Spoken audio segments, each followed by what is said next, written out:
Yeah, I'm all right, thanks. I'm literally just like in the dark. So hang on, I was just like getting my little setup going. So yeah, no worries. You crack on and get your setup going. That's okay.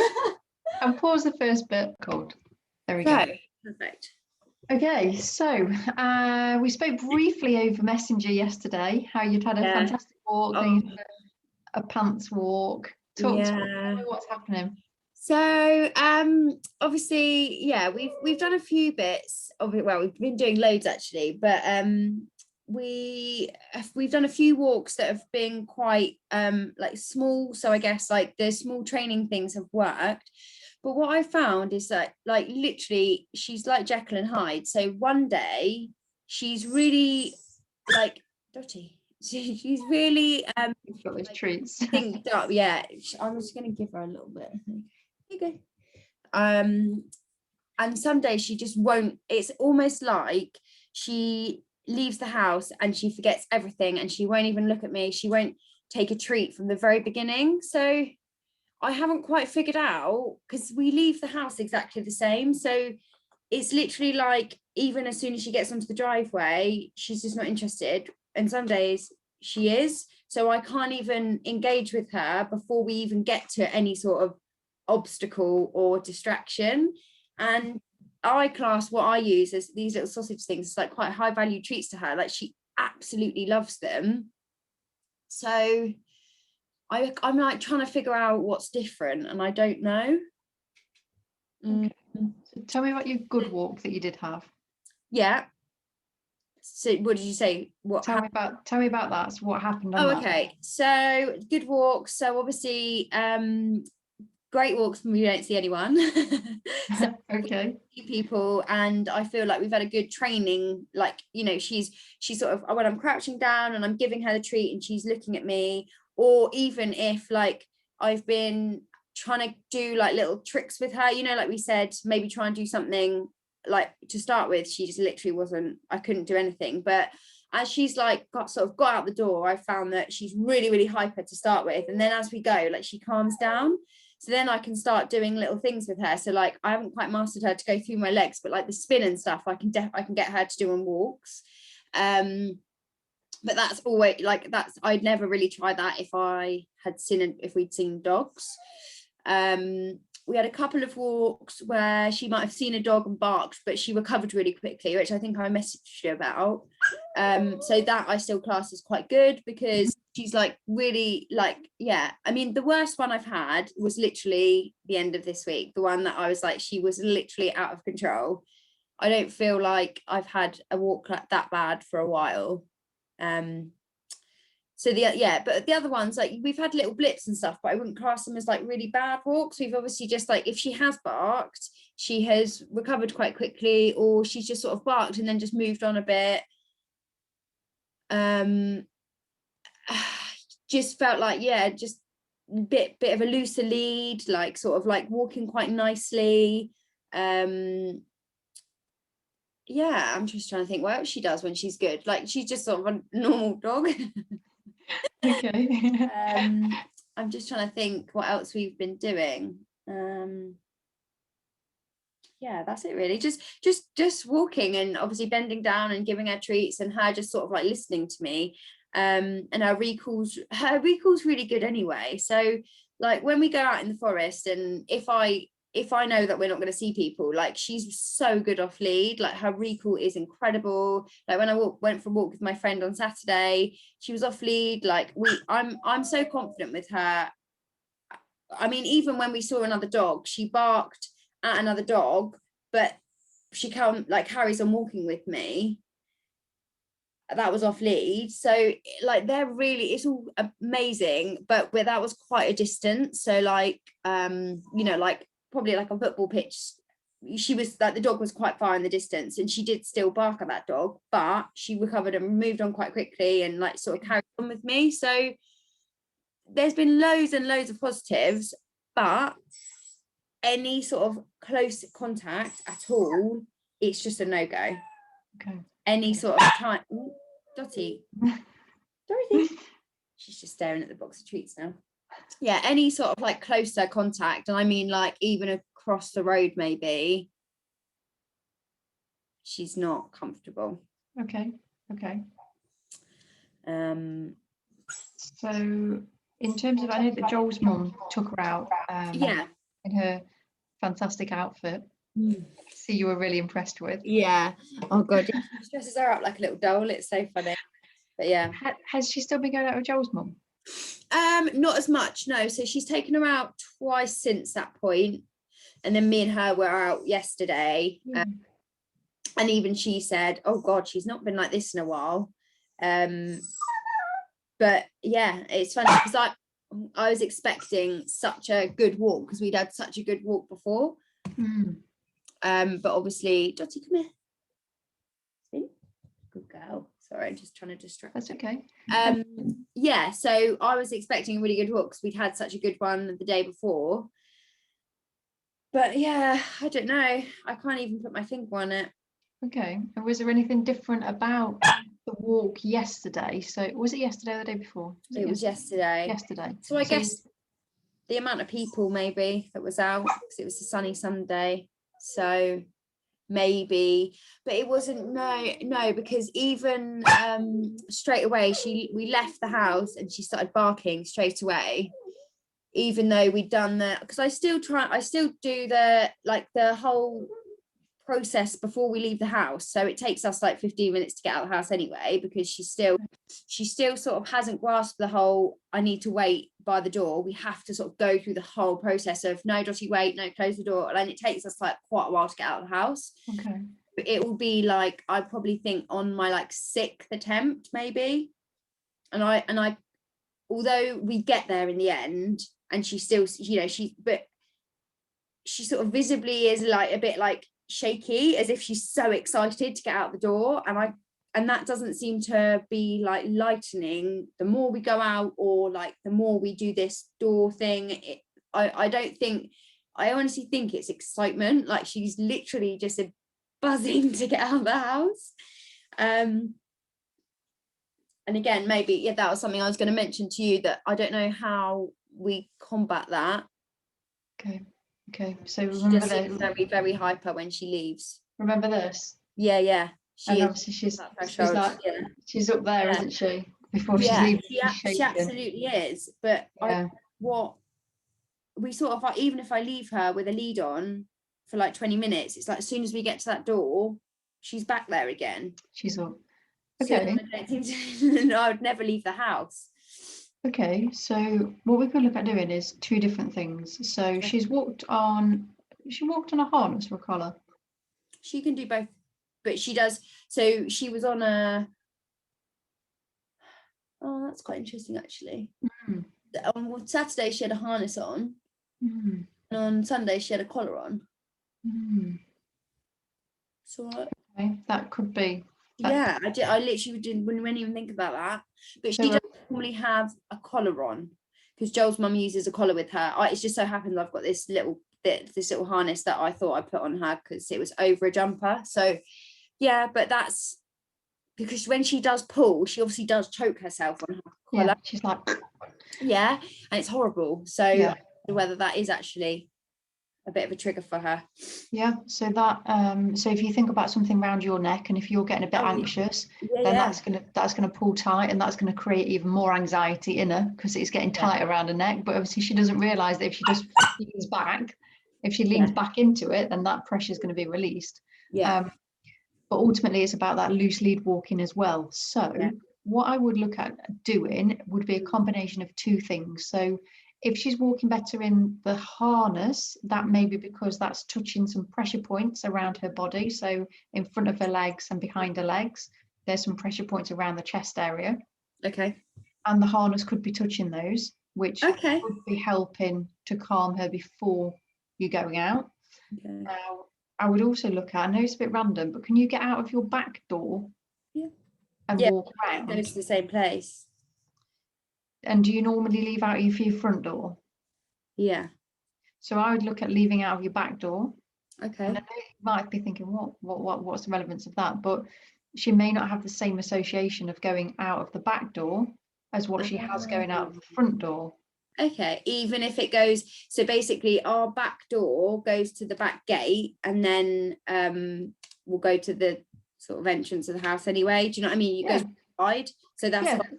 Yeah, same as mine. So my back door is on the side, if you like, and you have to go out the side, and then there's gates that take you round to the front of the house, and that will give you a good gauge of how excited she is and how much you can then bring it down, because then she's a bit safer. So you're not necessarily just relying on the door. You can then practice on the gate as well. Okay. Yeah. Fine. Yeah. And you can do a collar hold with her there as well. Yeah. Say wait or wait. Yeah. Get her to just chill out. If she doesn't chill out, just walk away from her. Okay. Yeah, it's that wait is hard when it's associated with the door. Like I've been doing her waiting and then obviously me walking away and then coming back again, which she's getting a lot better at. But it's when she knows I'm going through a door, it's just like zoomies are real. Straight through. Okay. And the training that you're doing with her, are you is she having her lead attached to her during any of that training? Not as much as I should be, probably, because I know that definitely. And the reason being is because that an added distraction for her. So when we're adding that into the mix, it's almost like a recipe for a good daxi. And every time we add something else in, it kind of makes the recipe a little bit different. So with when the reason I'm asking you to add the collar and the lead onto the training is because it makes it feel a little bit more realistic for the same as just practicing outside. She's always got her collar and lead on. If I'm ever doing anything like door related or back related, she's always got her collar and lead on, but I wouldn't use it to like do settle or like things like that. But maybe should I be? I would, because if you like moving forward, when she gets to the point that she's able to go and sit outside the pub on the benches, then she's going to have a lead on, and it's just thinking of ways that are going to reduce her stress level down so that it's not so abnormal to her. Okay, so that's definitely something that I need to pick up on, because I have she's not always got her lead and her collar on. Obviously any training I do outside she's got it on, but at that time she is. Obviously if she's like stressed, then it's just an added level onto that as well. So thinking about doing like the training with that on. What about so I know you said that she saw a dog and she barked, which was about a football pitch away, but she also bark at things on the other side of the road. Has she seen much on the other side of the road? As in like just in general, like well, I mean in her lifetime probably not that much, because we've only ever been on the walks that we do, which is fairly limited because of lockdown. So we've not ever been like, I don't rarely go in the car, like sort of drive somewhere with her, because we've not really been able to. So the walk we go on is quite foresty. So there's not really roads. Okay. So in terms of where, you know, when you said that she saw the other dog and that was like a football pitch away-ish, you know, give or take. Have you got any access to be able to like sit on a bench near that so that you could literally just watch the world going by from sitting on a bench? Yeah. There's a cricket pitch, so there's like a sort of walk up to a cricket pitch, and that's quite good because you can sort of hide in the corner a little bit. And there's often quite a lot of dogs that walk up and down that you can stay really far away from. And so there are places that like that where it was a football pitch away, it wasn't an actual football pitch, but I I drive there, but that is a massive, there's loads of traffic, but like you can be really far. Okay, so that could be a good option for like working at a distance with her. So because it's this close proximity, she needs to get comfortable at a distance first before we start encroaching on her space, if that makes sense. Yeah, definitely. So, but the thing I struggle with though is when I see a dog far away, do I try and give her a treat? Do I constantly treat her, or try and treat her? Like sometimes she's not bothered, but even if she's not barking, I'm sort of like constantly trying to like give her praise and treats. Yeah, I mean, you've got two options. So when our dogs do something right, they should always be rewarded in some way for it. Now, if that's just you saying, good girl, that's nice. Yeah. Yes, good girl. And it's at that precise moment she's doing something that you like her doing. So it may just be that she's calm. It might be that she's just walking alongside you doing a normal dog thing and walking alongside you. So you'd praise and reward her for that. Yeah. And then if there's another dog, then I would just say, yes, watch, reward. So she doesn't have to be confronted by the other dog. She's taking it in her own stride. And then I would look to be using, remember we talked about using your body in between. So I was trying that. She's like going right around me, like trying to go in between my legs. And I noticed on the video yesterday that there was a lot of Dottie was right up front and she was kind of like at the other dog, but there was no kind of movement around her to kind of block that view. Now it does take some practice, but what you can do ultimately, if she's pulled to the end of that lead, she's already got that tension there. Okay, so not pulling her any harder on the lead, but just keeping your hand still so that you can actually walk to the side of her. Right, okay.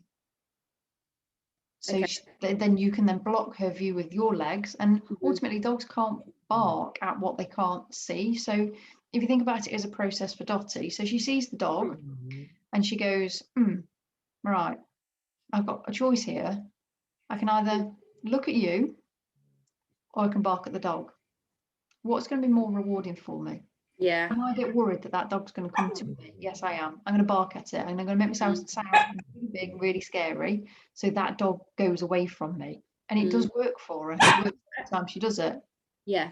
So what we're looking at doing is getting that beforehand. So as soon as she sees the other dog, yes, and then drop the reward. Okay. And it may be, I know that you mentioned around her sniffing quite a lot and her nose is on the floor. Yeah. Now, it may be that you really encourage that behaviour. She's like, give me the treat, give me the treat, give me the treat. She's like, I know what this day is. I know there's something good happening because you're looking at your screen and you're talking to it. Yeah. Crazy lady on the other end of it. Okay, so like really getting her to use her nose as well. So I know last time we played a couple of games. We played the impulse control game where you just literally hold a collar, throw the treat and find it, or however you want to interpret that. She's just after your treats, isn't she? She's not interested in coming up for a cuddle. It's just so bizarre though, because she's just so not food orientated, but as soon as I don't want her to have something, she's like all over it. Okay, so how many sort of, I know you mentioned about sausage treats and you say they're like, you think they're really high value. What about Dottie? Is she interested in food when you're out? So like, for example, yesterday, I wouldn't have expected her to take a treat while she was in that kind of mind. Yeah, no, she's not interested in them at all. Well, she does, if she's like I said, if we're having a good day and she's quite receptive to anything I'm doing or saying and she's quite engaged with me, so Dottie, stop, please. So I've got some ham in there as well, and she loves ham, so that's probably a reason. So roast chicken, like just plain roast chicken, these little sausage, like dog sausage things that we've got, and like ham or something, she just loves. Like she does love cheese as well, but obviously I try not to give her too much of that. Yeah. So it doesn't come out on walks that much. Okay. But yeah. And like, which one out of those is her favourite? Well, do you know what? I saw something on Facebook the other day about putting all different treats on a plate and waiting to see which one she goes for, because I've never thought about doing that before. Okay. I said to Joel, I was like, we need to do that because I don't have a clue. I wouldn't know. So I've been meaning to do that, to be fair, just to see what actually is her most high value treat, because I've got no idea. Yeah. I mean, ham's probably quite a high contender given this noise. Yes, and I'd probably suggest it is. What about while she's squeaking, why don't you just get her mat out so you can just do the mat with her while we're going through and picking that out. Yeah, okay, bear with me.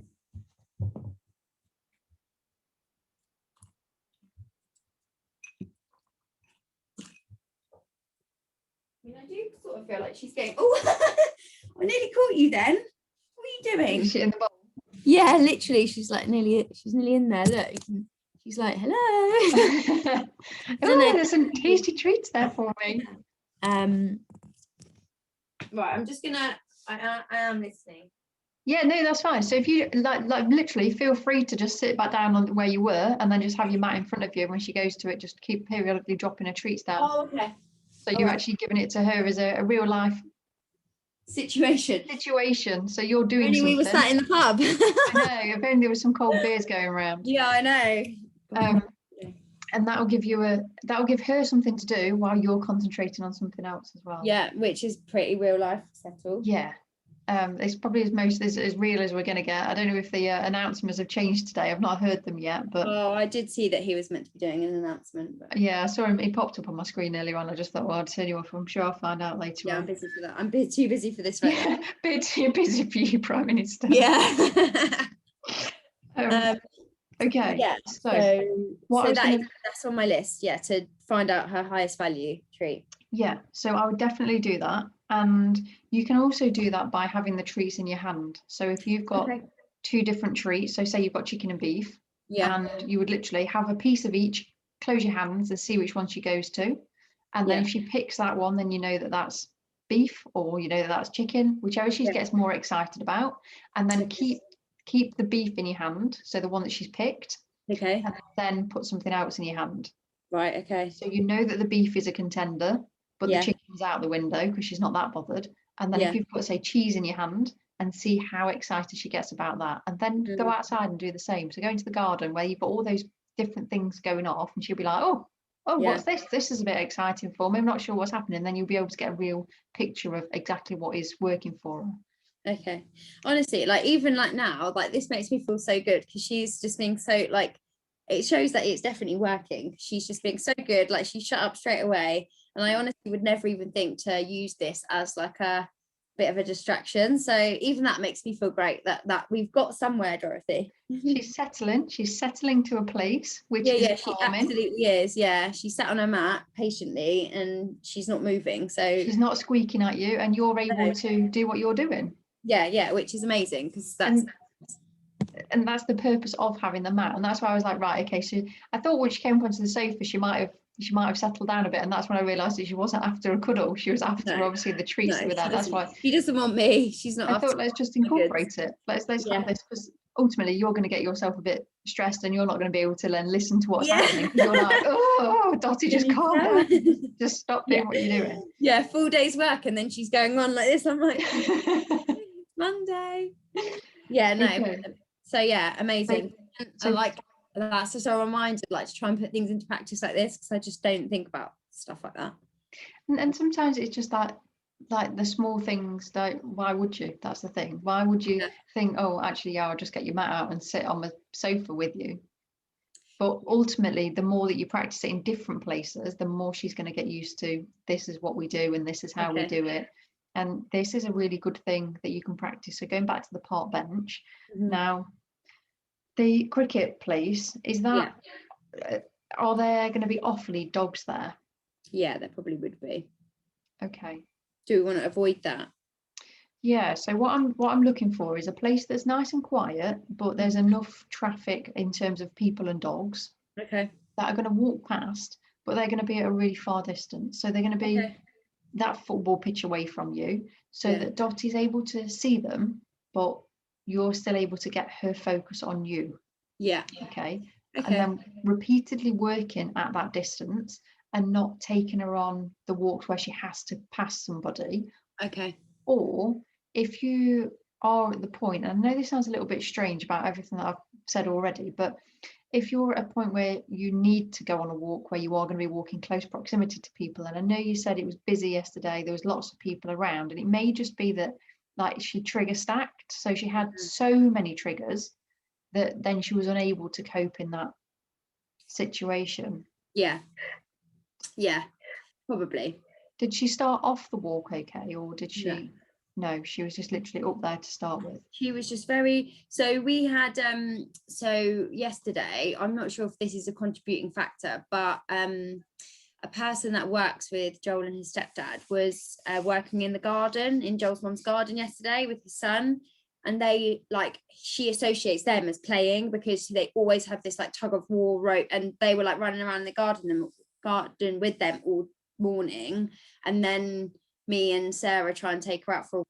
So maybe that might just be something like, yeah, okay. maybe that actually is. So going back, so it may just be that that's the good stress. So the good stress is playing in the garden, the good stress is playing with the tug, the good stress is being chased around the garden, and she's already up at the level that she's then not able to that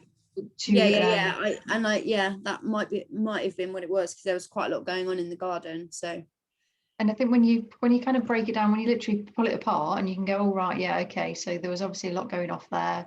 Then we try to go out on the walk with her. She's not interested in the walk. Yeah. And then she's kind of at the top of that peak where she's like, I'm just going to bark at everything. Yeah. So what I would look at doing is, I know that you obviously went out on Saturday as well. Is it Saturday? What day is it? Yeah, Saturday and Sunday. Yeah. So when on Saturday, you went out Sunday. Maybe that she's just a dog that needs to go out every other day rather than every day, so that she actually has that time for her stress levels to come back down to her normal and then go again, if that makes sense. Yeah, no, definitely. And I think, I mean, she doesn't, obviously she's tiny anyway, so she runs around with the other two dogs. Like, it's not like she needs the exercise, so she Dottie, no, on your mat, come on, settle, come here, good girl. Sorry.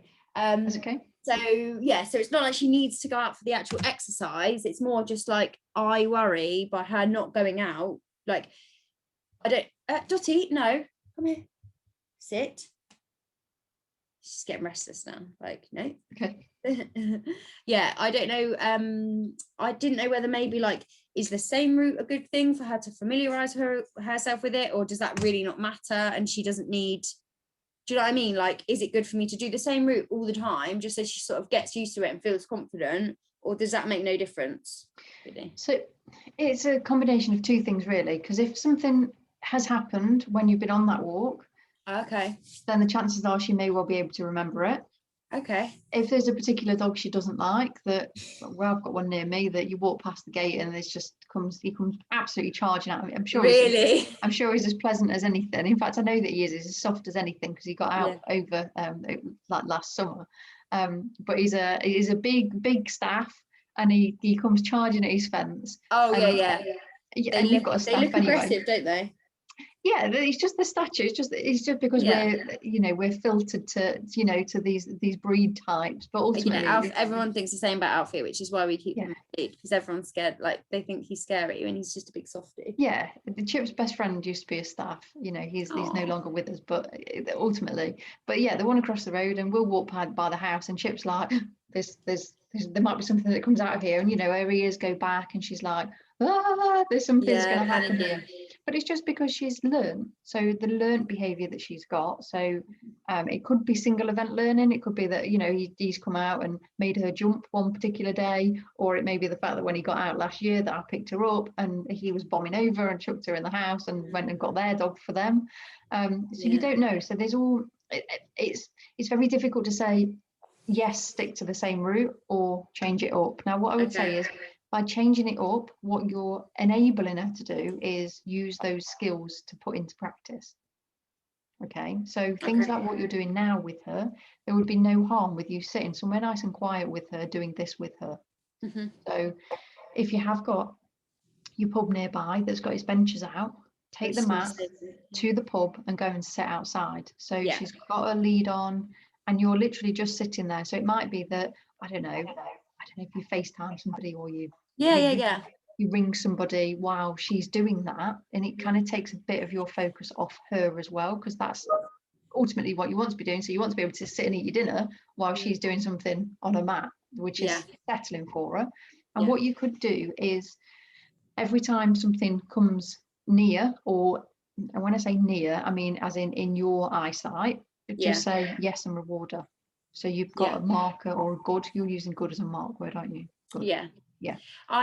There's definitely there's a little pub garden down the road, so I could sort of tuck ourselves around the corner, and I wouldn't be a football pitch away, but I would be quite far away for me to see them and for the dogs to be walking on the road.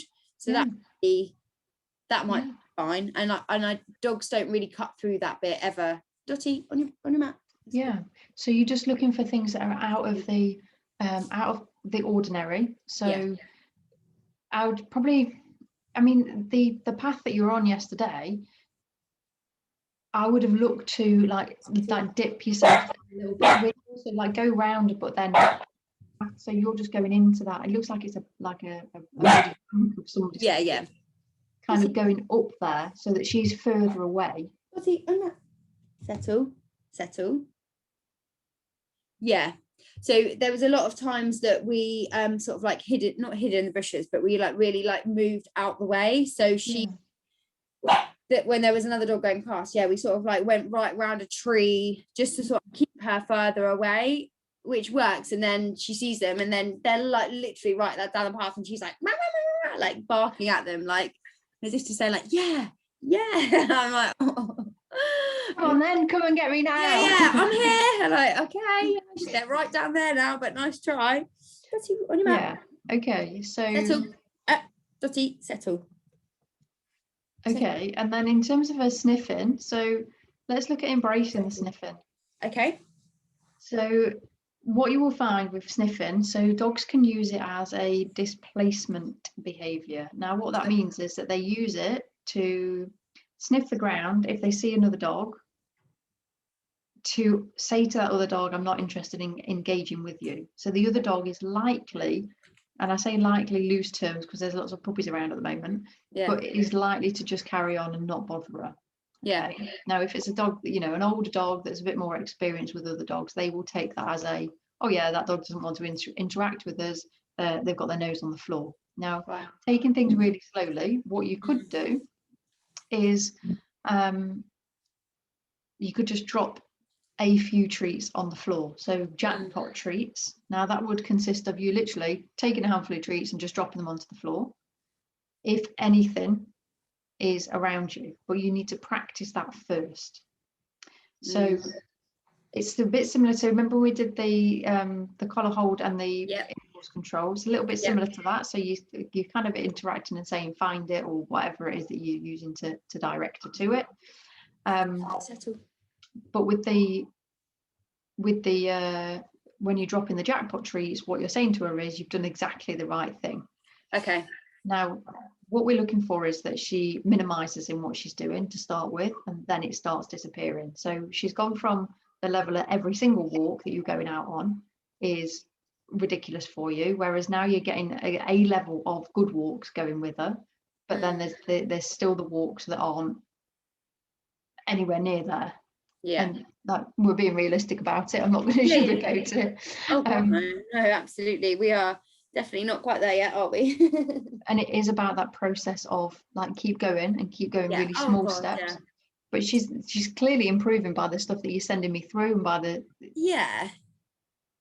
I'm a very impatient person, so okay. And but no, I do you know what, it's funny, I always knew that this was going to be Dotty, come here. I always knew that they were going to be hard to train, because they always say Dachshunds are really hard to train, and I'm like, yeah, I know, and they're very stubborn little things. So I'm like, we're so willing to put like extra effort in, but she has come a long way. So I need to remind us both of that, because and that's often what as owners we need to do. So as humans, we like, exactly how you want her to walk every single time in front of every single person, every single dog. She no bloody idea. She's like, oh look, there's a scary thing there again, I'm going to bark at it.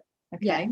So what we're going to look at today, so with the sniffing, when they're sniffing the floor, the likelihood is that she's just taking in a load of information, because they find loads of information around the floor. And we can encourage that. So we can encourage that by using the keyword of find it, and we can make find it more exciting for her. Okay. By embracing it. So when you're out and when you've left your back door and you've gone to the back gate, just drop some treats when she's not doing anything, when she's nice and calm, find it and let her just find it in the garden. Okay.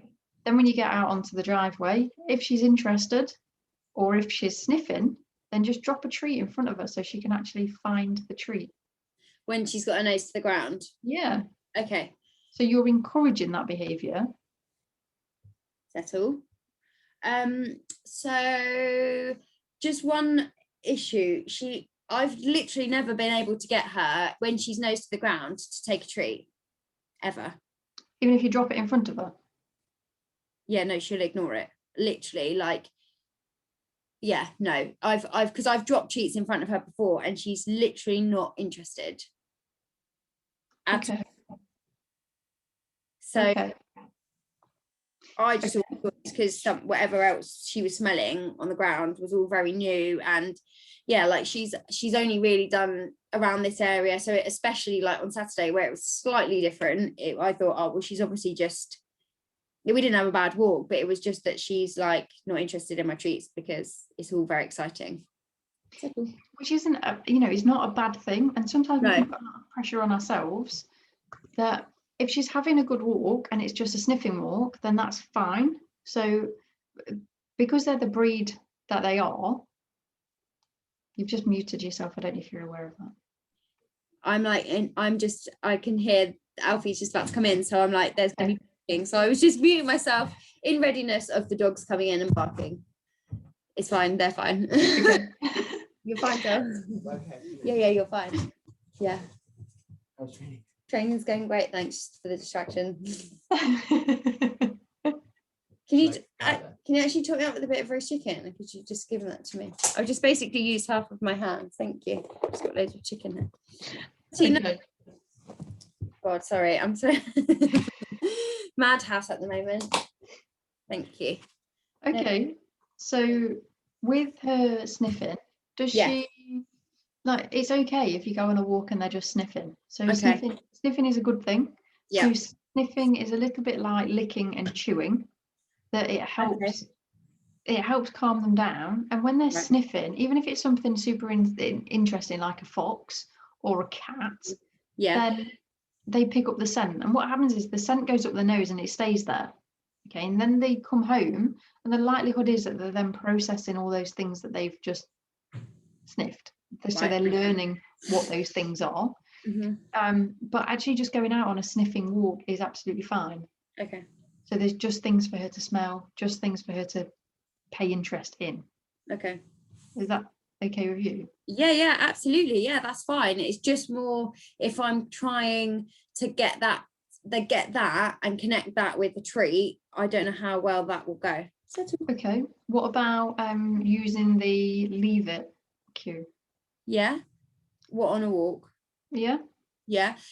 I've done that quite a few times. She's again quite hit and miss, but that's obviously she is quite good with that one.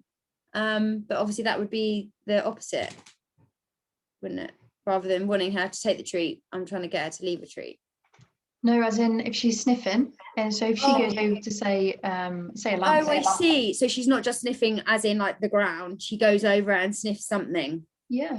So even if she's sniffing the ground, it doesn't stop you putting your foot there and saying, "Leave it. Come on this way. Let's go." And you going the other way with her. Yeah. Because then she's still not getting that thing.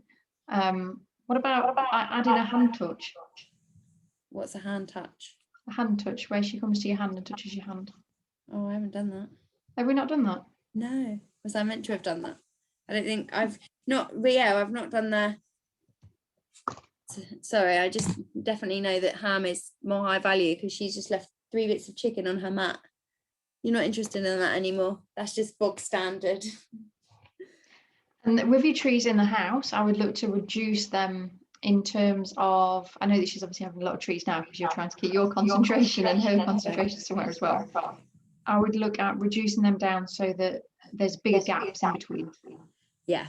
So that she's not just having loads of treats. And also, if you can, then use a bit of her food as well. And then just add little bits of, well, ham, it looks like it's going to be for a little while. Yeah. If we use the same treats over and over again, and they build an association, they can go off the treats because that's the smell of the ham or the smell of the cheese makes them feel like there's a dog close by. Okay, so being mindful of that as well. So it might be so sprats. Have you heard of sprats? No. So they're like little dried fishes. Ooh, lovely. They do particularly stink. Do they? But they might be a good option for us. You might like those. Okay. And again, it's not about taking loads out with you, just like literally having a couple and seeing if she wants to work for them. Okay, so let's do the hand touch straight away. We'll get that one done, and then you can use that. So you could use leave and then put your hand out so that she touches your hand. Okay. And then she can get a reward at the same time. So don't be afraid to mix and match some of the stuff that we've gone through. Right, okay. Okay, so leave it with one hand or one foot, or what am I doing? So if she's for example, she's come out of the house and she's got her nose down straight away, or her nose is on the fence, or wherever she is, just say leave, come on this way, let's go, and then reward her from away from that place. Oh, I'm so yeah, sorry, we have done that. I thought you meant she has to touch my hand, or you do mean that? I do mean that, yeah. Right, yeah, so we've done the leave it and then I treat with the other hand. We've done that. Okay. Yeah, that's as far as we've done though. So okay, so this time we're just going to add a hand touch onto the end of it. So rather than her getting the treat, she gets a hand touch, and then she gets a treat for doing the hand touch. Right, I see. Okay, fine. We're just like adding like a section onto it. Yeah. Okay, fine. So with the hand touch, have we done hand touch? No. Where she touches it. Okay. So what we're going to do, so in between these two fingers, you're going to pop a treat in there. Oh God, this is getting technical. It's probably why you haven't done this with me yet, because I'm backhanded. But yeah, okay. Whichever hand you want to use, you can use. Like that. If you want to have it that far up, that's fine. Where would you put it? I'd probably put it about there. I see, right there, like that. Yeah. And then what you're going to do is you're literally going to present your hand to Dottie, and when she takes the treat, you're just going to say good. Okay. Okay. Right. So like, does she put your hand out to her? So can I do it here? Because she's sat on the sofa. Yeah. Like bad practice. If you put your hand with your fingers facing down, it'll be easier for you. It's more difficult for me to get the angle of my camera. So put your hand with your fingers facing down. Well, like that. Like that. With your fingers that way. Am I being really backwards? This is why you've me that way. Make it easy for yourself. What's comfortable for you? Turn your hand around. Why am I so backwards? Like this? Literally, yes, like that. Oh, okay, got it. Not interested in this chicken. Hang on, let me just use a bit of ham and just see if so tiny bits. God, it's quite fiddly, isn't it? Good and reward. Good. So the action you're wanting her to do is literally touch your hand with her nose. Ooh. And spread chicken all over your sofa. Good. Nice. Should we try that again? She's got into the rhythm of it now, look. Yeah. Good.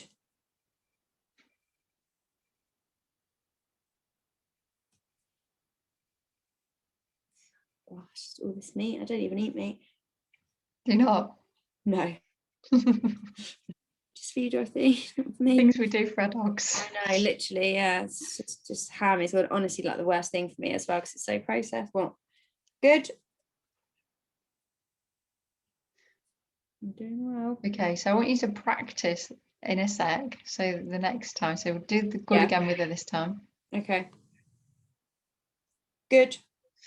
And then what I want you to do is pretend that you've put something on your hand there. Okay. So you're going to do exactly the same as what you did, and then just add touch. Oh, okay. Okay, so you can do it again. Touch. And then give her a reward. Ah. Do I meant to say it again when I give it to her? No. So she's done touch and then reward. Oh, sorry, my cat's just joined us. That's all right. Dusty's like, what is that? Ooh. So pretend that you're putting it on your fingers. Oh, okay. Because she's picking up. Touch. There we go. And then reward. Why are they so clever? Because she knew you hadn't put anything there. Okay. She is so fussy. She refused chicken. Oh my God, what have I done to you, princess? You're on tiny bits now. Okay. So what you would look to do is just make that a little bit more exciting for us. So if you were to get it, like call her towards you. So Dottie, come. So if I move, should I move you around? Should I stand up? Yeah, you can do it from the floor. That might be a bit easier. Yeah. So you're going to recall her to you, and then you're literally going to put your hand down, get her to touch your hand, then reward her. Okay.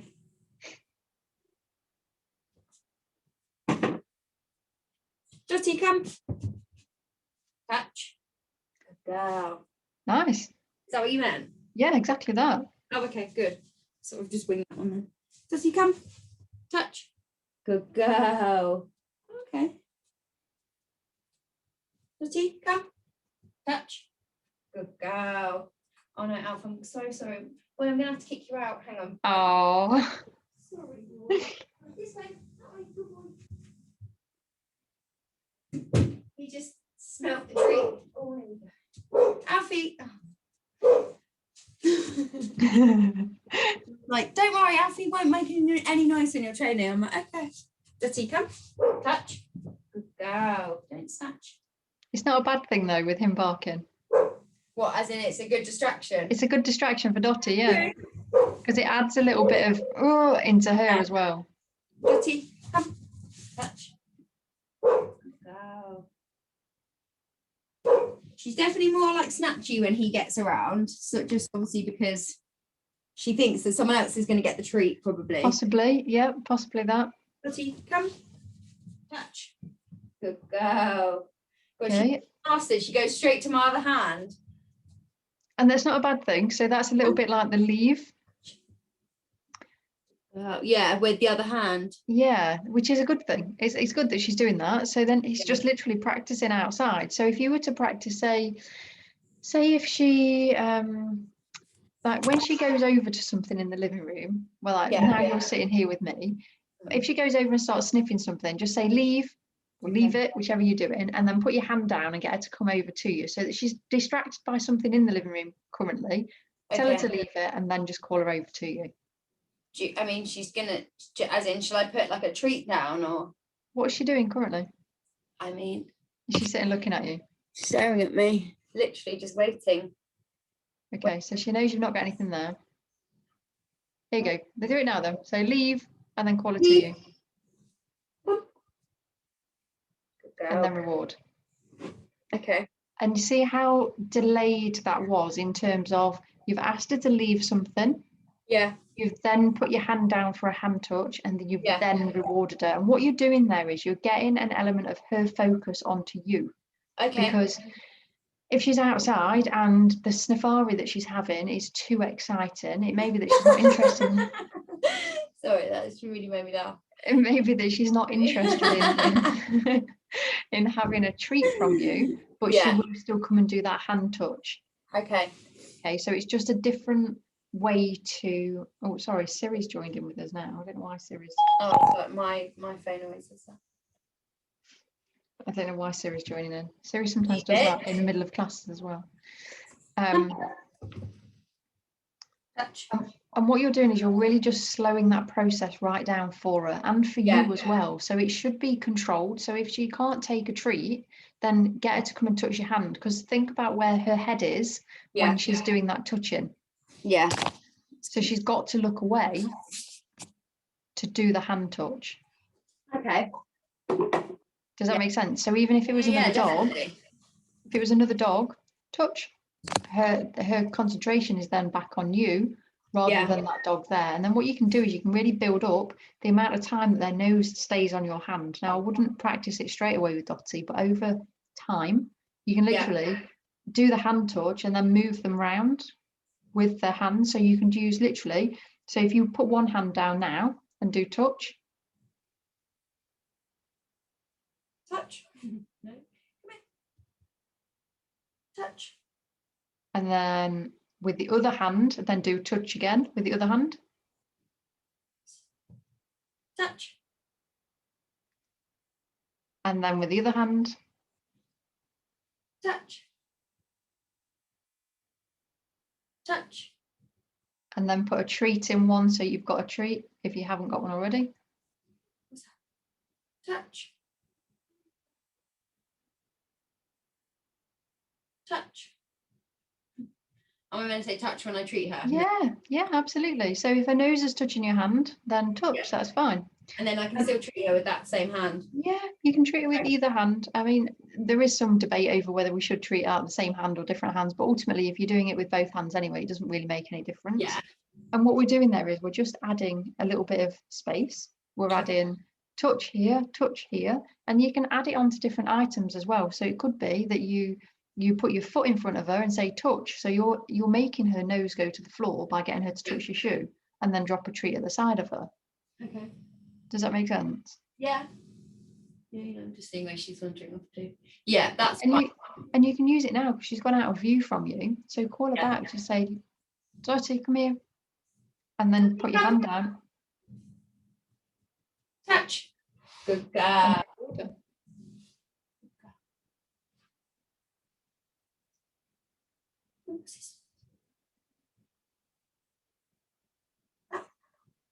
No, she's not.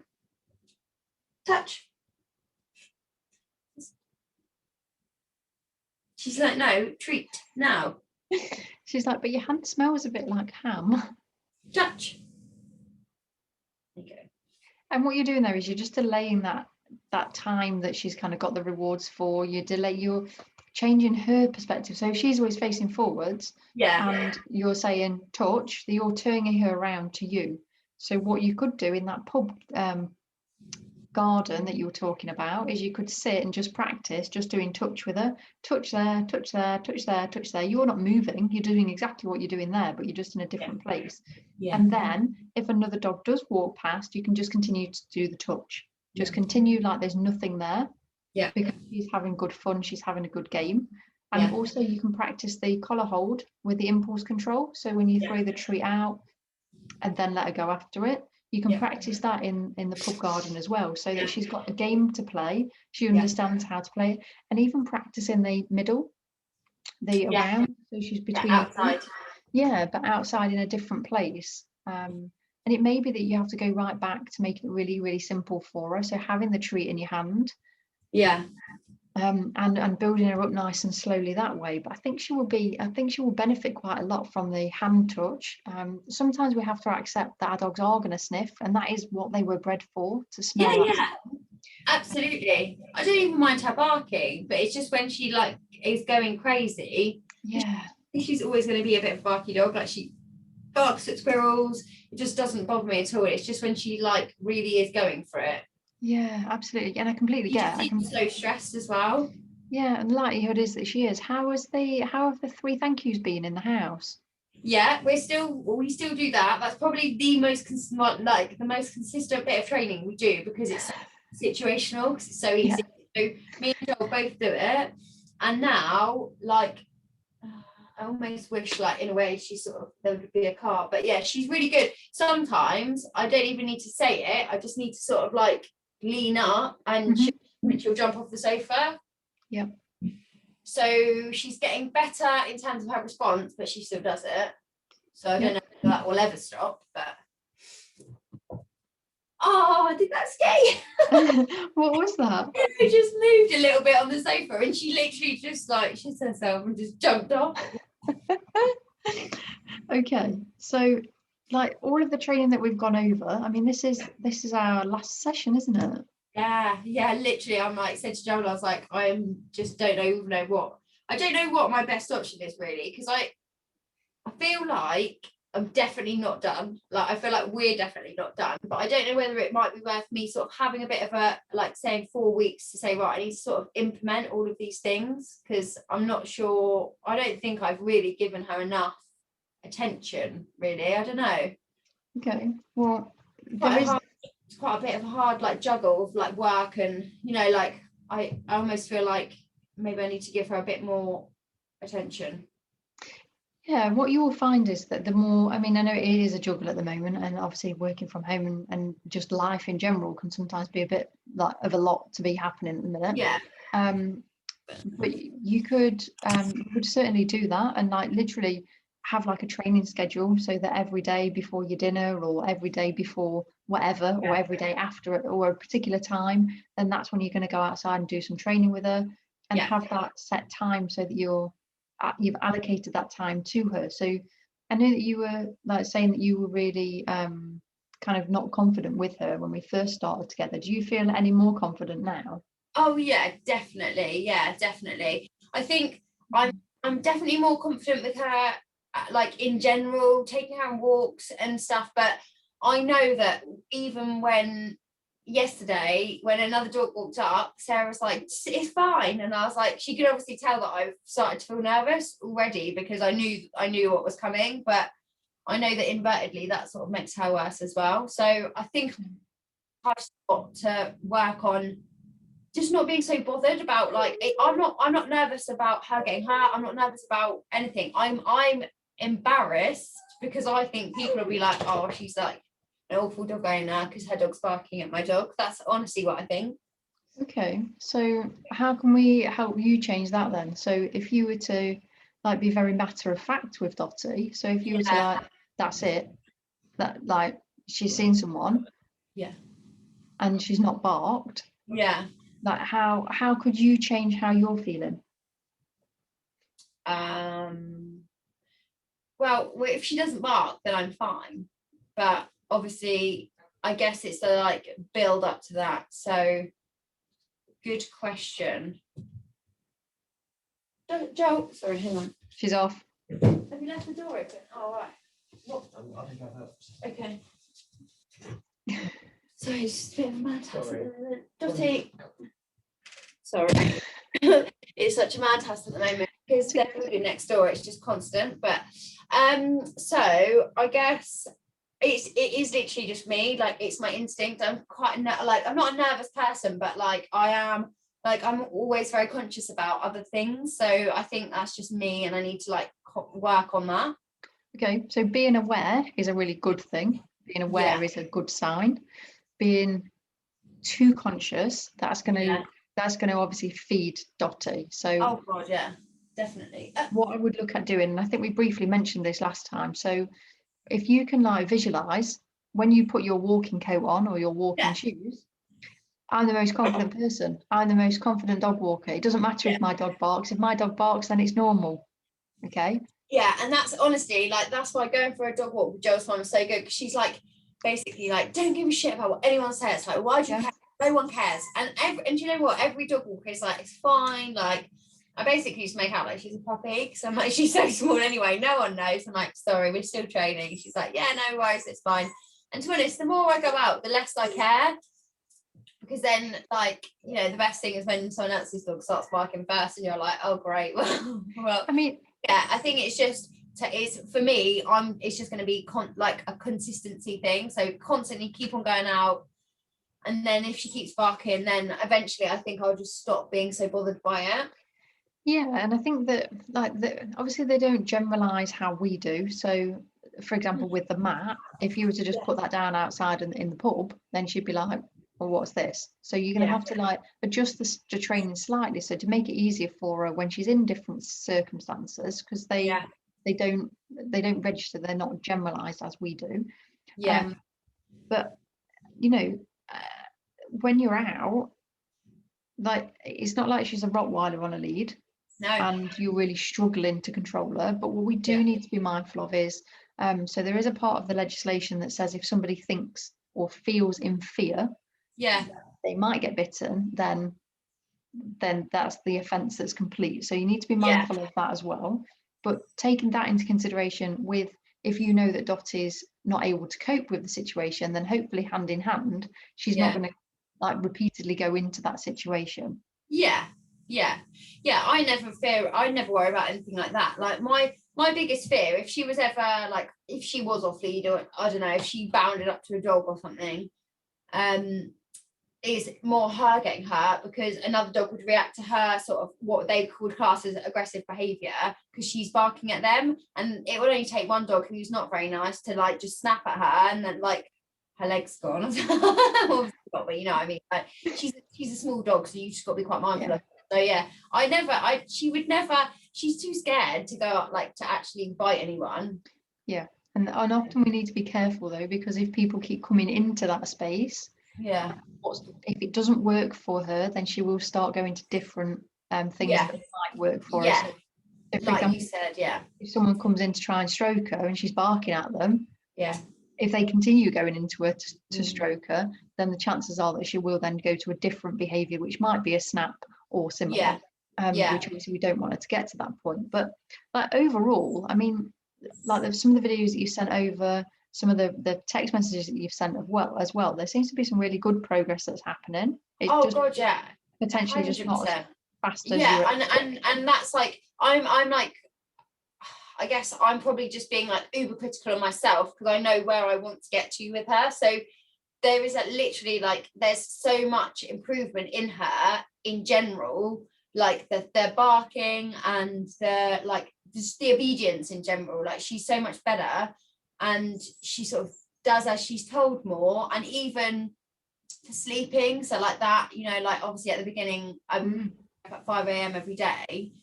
We've just been a lot stricter with her in general. So like there is literally not, the bed is out of bounds. So like literally that is my bedroom door there, and that she sleeps here. So we're in a tiny house at the moment. So there's not much space to maneuver, but there's so much improvement with that. Like she doesn't wake up until 6:30. She's stopped, like she actually did poo in the dining room this morning, but like as a general rule, she's not like having accidents. So yeah, like there's so many elements to it. And I think for me, there was, when we first started, there was quite a few issues, and because they've sort of slowly improved across loads of areas, it's like obviously less obvious than, oh, she's just stopped barking. But it's not that, it's obviously a combination of things that we needed to work on. So it's definitely we're getting there.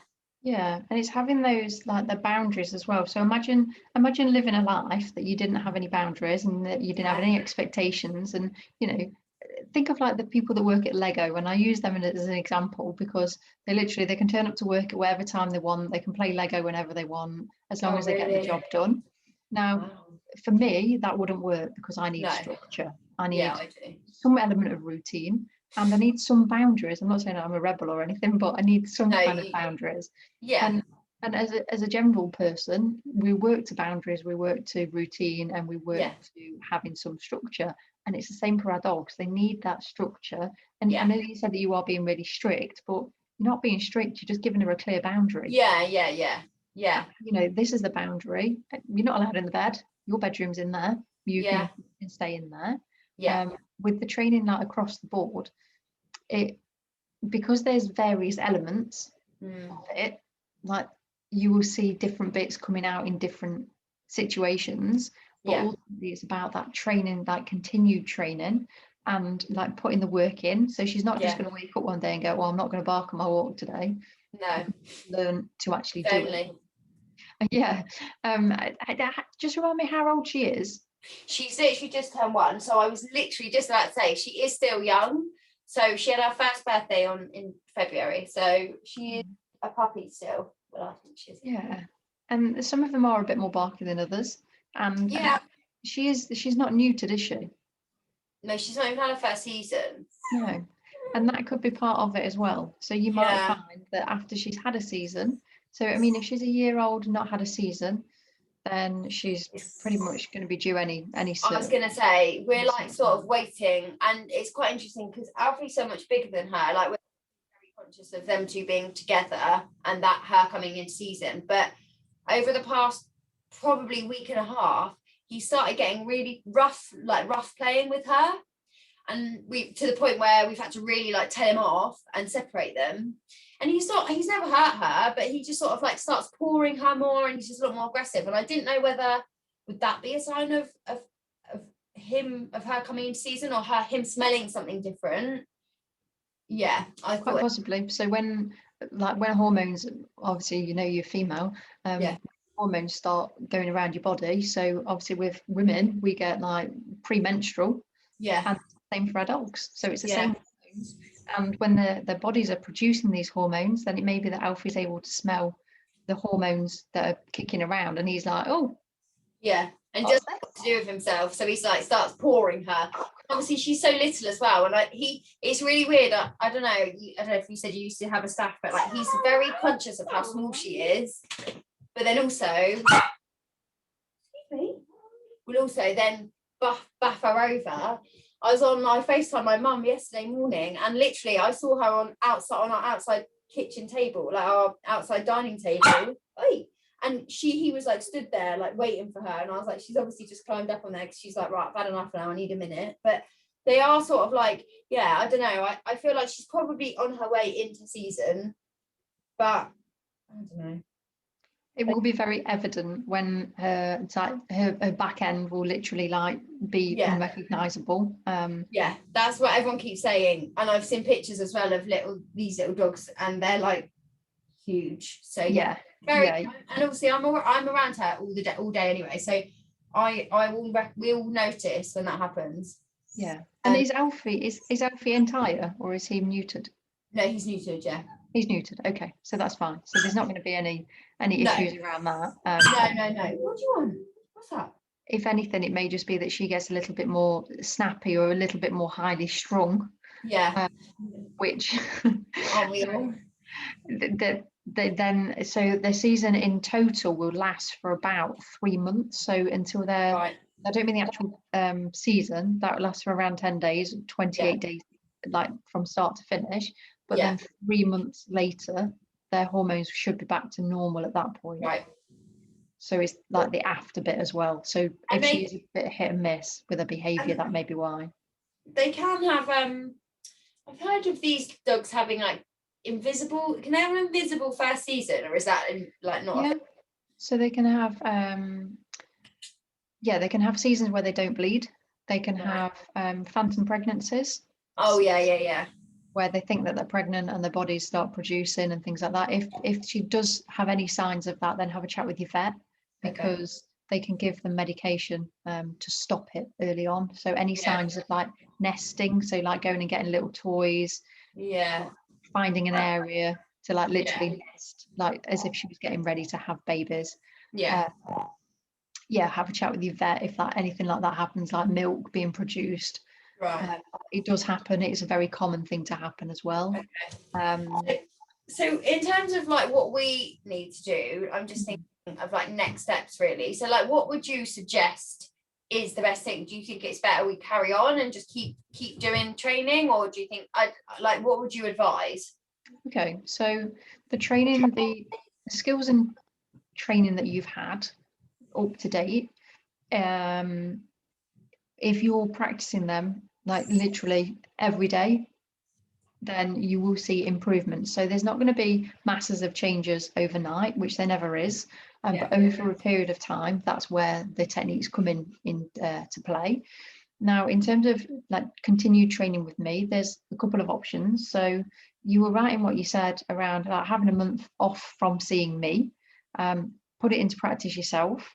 Yeah. And then if you want some support after that, we can offer like a really short kind of subscription, if you like. So rather than having like the big upfront payment, we could look at doing like a £35 a month ongoing subscription, and then for that we could pop you into the Facebook community where you can ask as many questions as you want. You literally like whatever you want to ask, you can ask. There's not many people in there, so there's about 20, I think there's 25 in there at the minute. And it's just literally a place that you can show your progress, so it's keeping you accountable as well to the training that you're doing. So although we wouldn't necessarily set you any more training plans, but if you did want any, we could do that. And then what we do is once a month, like meet everyone, so it'd be more of a group session rather than a one-to-one.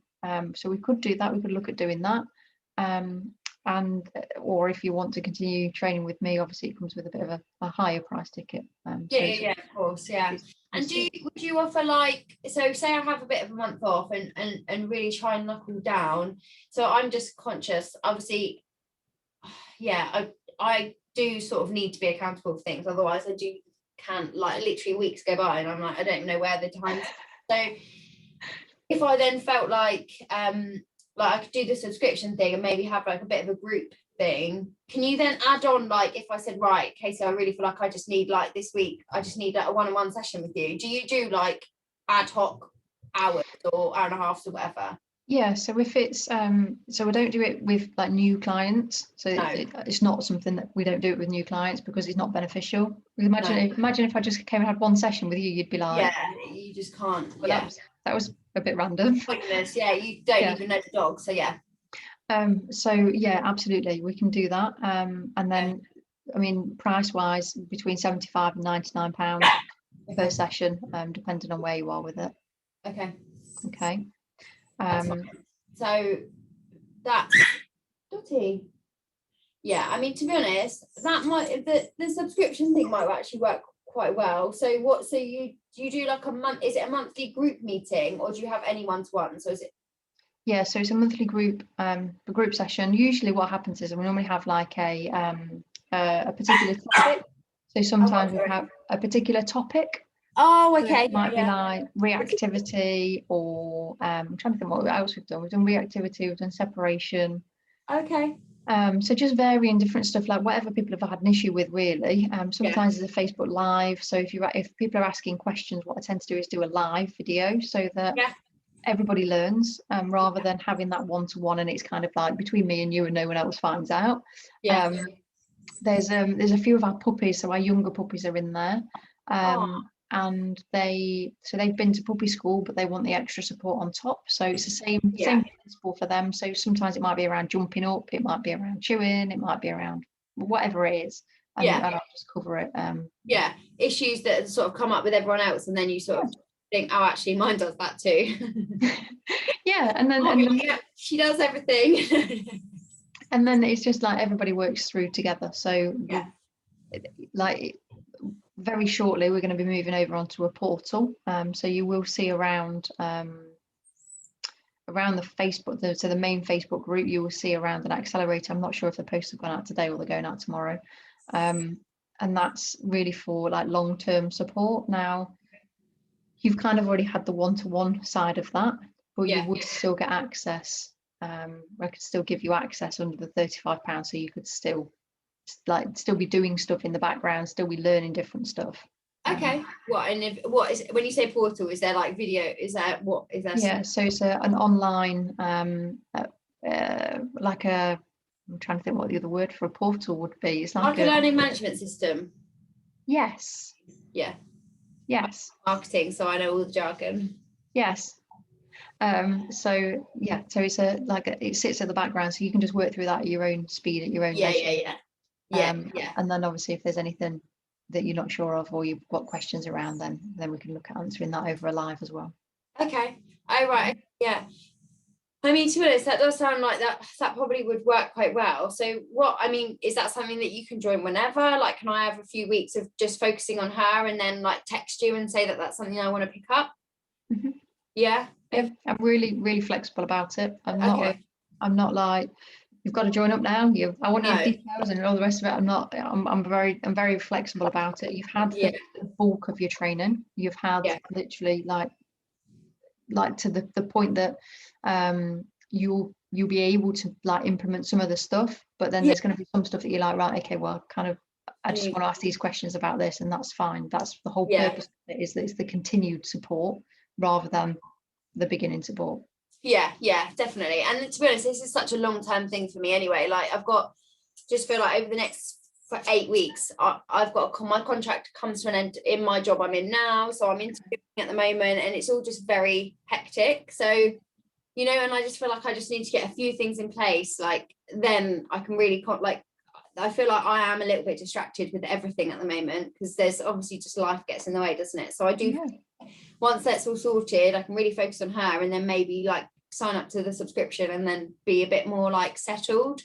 Yeah, and what I always say is that if owners are stressed about anything, then don't like try and train your dog, because ultimately it's going to be that kind of half-hearted attempt, and you're like, I've kind of got this to do and I've got that to do, and oh my god, I've got to very rushed. Well. And Dottie will pick up on that as well. So it's about having like small little chunks that make them valuable. So even if it's 5 minutes, I have 5 minutes of just watch training just before their dinner. And then that's fitting in with your lifestyle as well. I always need to do after dinner, so they have their tea at like 4, but then we have our dinner like 7:30, and then like 8 o'clock, once she's sort of settled down, and I'm like, that's when I really like down tools, and then I feel like then I can do training with her. So I find like that works, and obviously weekends as well. So it's definitely evenings and weekends, and I know sort of like you know, his mum, Joel's mum, does quite a lot of stuff, you know, when she's at hers, which is great as well. So yeah, we'll get there. It's just a bit of a obviously I was hoping that she would just be fixed in like a few weeks, but she's just a bit more of a complex character. And every dog is different. So some dogs after 2 weeks are like walking remarkably on the leads, which they weren't doing before. Some dogs, it takes longer than that. And ultimately it's all about how fast or how slow our dogs learn. Now, that's not to say that Dottie isn't very intelligent. It's just that she's not quite grasped this is what you want her to do at this moment in time. Yeah, I know, and I'm sure there's so many lockdown puppies that are so good, but I feel like a few of my friends have got puppies, and they're sort of, I feel like there's a few similarities, like barking at things and being a little bit more nervous outside, and like obviously where we've not been out all the time. Like last summer when I got her in April, I would have been at the pub, she would have been at the cafes with me, I would have been at the beach, like, do you know what I mean? I would have just always had her with me, but we just couldn't go out anywhere, so we spent the whole time in the garden, just me and Alfie and her. And then it's sort of, I wonder why she's not as comfortable with other dogs. So yeah, and it's all about time. So like actually if you think about that, the makeup of dogs, so when the female dog has the puppies, like if they were to stay together for as long as they needed to, then around about 9 months, that would be when they would kind of kick their young away and say, not interested in you anymore, see you later. Right. To take on that role. So up until our dogs are around about that age, so they're well and truly in the swing of adolescence, it doesn't overly matter. Yes, they're not going to have the exposure to certain things, and they're not going to have had, but there's no reason that we can't kind of recreate that. But I would always say it's all about like being slow, like us being really slow with them and taking our time. And like some Dachshunds are just very highly strung, and they are very much like, I'm going to bark because I'm scared, I'm going to bark because I'm excited, I'm going to bark because of whatever it is, and that's their go-to like default. Whereas others are very much chilled out. You know, if I put my dog in a situation that she's not happy with, she will bark. Really? She lets out the most hideous scream that you've ever heard, and it's literally like somebody's killing her. She's like, wee! And it's like, really, the dog's not even like, the dog can be like this far away from her, and she lets out this scream, and it's like, really, like she's like, like a beaten dog. yeah, literally, like the dog's just trampled on her or something. It's like, no, it's funny. It is funny how dramatic they are though, because Dottie does that. So I feel like literally take one paw towards her and she'd be like, ah! Like on the floor, and I'm like, I literally just saw you fall over by yourself, but okay. And she goes like that. She's like, oh, I'm like, yeah, okay. I honestly, A-star for drama. Yeah, I mean, they're very good at it, and it's also a very clear sign to say, I'm not happy, please move away from me, please give me some space. So if she does do that, then make sure that you kind of step in and like rescue her from that, so that she's not. I also don't want to be an enabler, so I don't want her to be like, oh, I can just do that and mama's going to come and be all over me. But it's fine to do that, because if she's worried and then you're reassuring her, then you're saying it's okay that you do that, it's fine, because then it's very clear when our dogs squeal and then roll on their backs. And it's that kind of, have they left me yet, with their eyes big and wide? They left me alone yet? And actually, if we just pick them up and say, come on, let's go, then they're able to then say, right, if I'm worried, then I'll just lay on my back, and then you'll pick me up, which is fine, because she's communicating that she's uncomfortable and you're making her more comfortable. Yeah, does that make sense? I always thought picking up dachshunds was like the cardinal sin, like you should never pick them up, because because I'll pick mine up. Oh, do you? What if she's like having a fit? Yeah, absolutely. So she'll get picked up if there's, like, I mean, she's a bit old now, she's 4 now, so it doesn't happen quite so often, but she still has a tendency that if we're in a new place, so if we go on a sausage dog walk, it's overwhelming. She's overwhelmed by it. And God, I bet. Say again. I said, I bet. Yeah, and she'll just be like, this is too much for me, so I'll just pick her up and we'll carry her. Oh, okay. which is fine. So if she's not feeling comfortable, I will wait until she is comfortable and then put her down. It usually means that I will end up either walking right at the front or right at the back, because she just doesn't want other dogs sniffing her. She doesn't want dogs in that close proximity to her. She's quite happy to just see another dog on the other side of wherever we are and just walk past. She's quite happy to interact with other dogs. Do you know what I find? And Joel's mum picked up on this. When dogs look her in the eye, she barks. But if a dog's got a stick in its mouth, she's less bothered. And I don't know if that's because she obviously thinks this dog's staring at me and it's a threat. Yeah. Whereas if a dog's walking past with a stick in its mouth and literally couldn't give two hoots about her, she's like, okay, it's fine. Yep. So and that's one of the reasons with the hand touch. So you're taking her eyes away, so she's got to do something else. Okay. And that also says to the other dog, so dog to dog contact, if you're looking at, so when a dog walks straight forwards towards you, it's more threatening. So we can't see what our dogs are doing. We can only probably see what the other dog's doing. Now, it takes about 3 seconds for a hard stare. Now, a hard stare generally comes with stiff body language. So if a dog on the other side of the road just stops, and she's staring, then that is likely that they're trying to see what reaction they're going to get.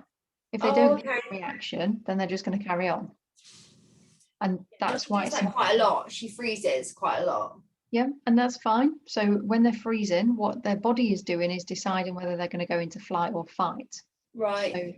So the body is making the decision. They're not physically thinking, I know I'm going to go absolutely nuts now, or I'm going to be really calm. They're literally, their body takes over. So they're up at this point here, the top point again. And that's when whatever it is comes out. So it's either they get worried and they run off, or they go into the barking frenzy.